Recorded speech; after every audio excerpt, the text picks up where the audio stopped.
శుభోదయం అందరికీ. ఈరోజు నేను మళ్ళీ గోమతి నదికి వచ్చానన్నమాట. ఎందుకంటే ఇంత మంచి స్థలానికి వచ్చి నది స్నానం చేయకుండా ఎప్పట్లో బాత్రూంలో స్నానం చేయటం వలన ఏముంటుంది అని.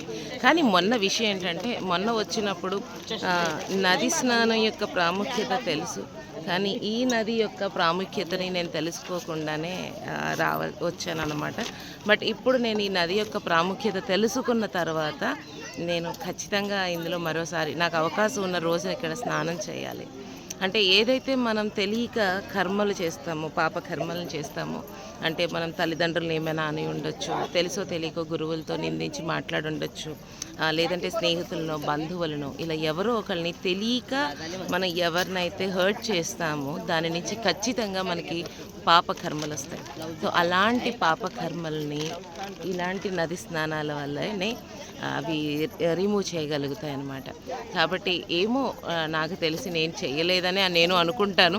మరి చిన్న వయసులో ఎవరివైనా చెప్పలేం. కాబట్టి అలాగా ఏదైనా అవకాశం ఉన్నంతలో వచ్చి ఇక్కడ గోమతి నదిలో స్నానం చేయాలి. మాకు దగ్గరలోనే ఇక్కడ ఉండడానికి దొరికిందనమాట. సో అందుకని ఇక్కడికి వచ్చాము. ఎవరైనా గోమతి నదికి వచ్చేటట్టయితే కనుక మీకు ఎలాంటి నెంబర్స్ కావాలన్నా వీళ్ళవి నాకు కాంటాక్ట్ చేయండి. డెఫినెట్గా గోమతి నదికి రండి. నిజంగా ఇదొక ఆనందం, నిజమైన ఆనందం. అంటే పుణ్యక్షేత్రాలు తిరగడం వలన బాగుంటుంది, మనం అందరం చాలా హ్యాపీగా ఉంటాము, హెల్తీగా ఉంటాము. అంటే ఎందుకు హెల్తీగా ఉంటాం, ఇక్కడ ఏమైనా తింటామా? మనం తినం కదా, ఎందుకు హెల్తీగా ఉంటాం అనుకున్నాను. కానీ పుణ్యక్షేత్రాల్లో ఉన్నటువంటి ఆ పవిత్రతే మనని ఎంతగా, అంటే నేను చెప్పలేకపోతున్నాను. అంటే ఎలా నేను మీకు ఎక్స్ప్లెయిన్ చేయాలో నాకు తెలియదు. వెళుతున్న కొద్దీ జర్నీలు ఎలా ఉందంటే, అప్పుడే అయిపోతుందేమో, అప్పుడే నేను వెళ్ళిపోవాల్సి వస్తుందేమో అన్న బెంగ ఎక్కువ వచ్చేస్తుంది అదనమాట.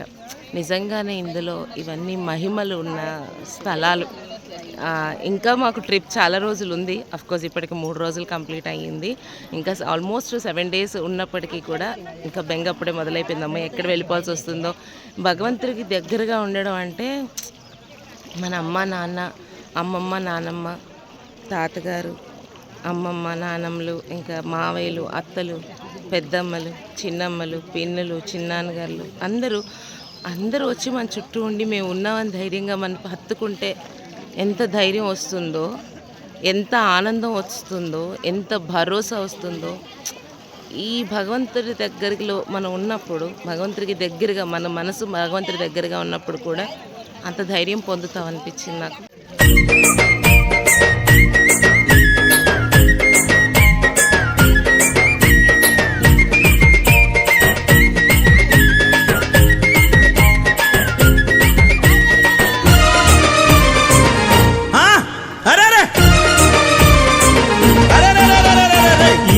పరమేశ్వర ఈశ్వర పరమేశ్వర శ్రీశైల కొండపైన వెలసిన మల్లేశ్వర తండ్రి ఈశ్వర.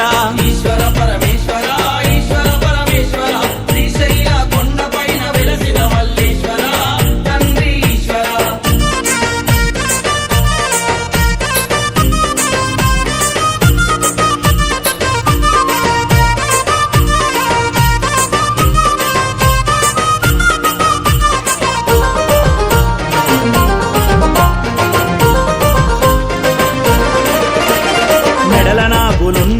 నాట్యమాడుచున్నవి, శిగల ఉన్న చంద్రవంక తొంగి చూస్తున్నది తండ్రి ఈశ్వర. ఈశ్వర పరమేశ్వర ఈశ్వర పరమేశ్వర శ్రీశైల కొండపైన వెలసిన మల్లేశ్వర. మెడల నాగులున్నవి, నాట్యమాడుచున్నవి, శిగల ఉన్న చంద్రవంక తొంగి చూస్తున్నది తండ్రి ఈశ్వర.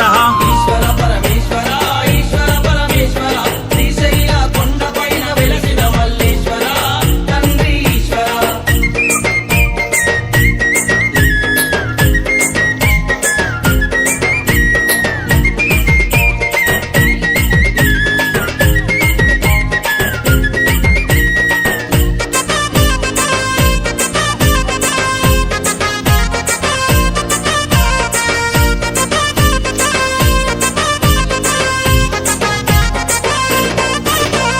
పారుతున్న గంగని సిగల దాచిపెట్టినవు, తల్లి పార్వతమ్మకు నీవు సవతిగా తెచ్చి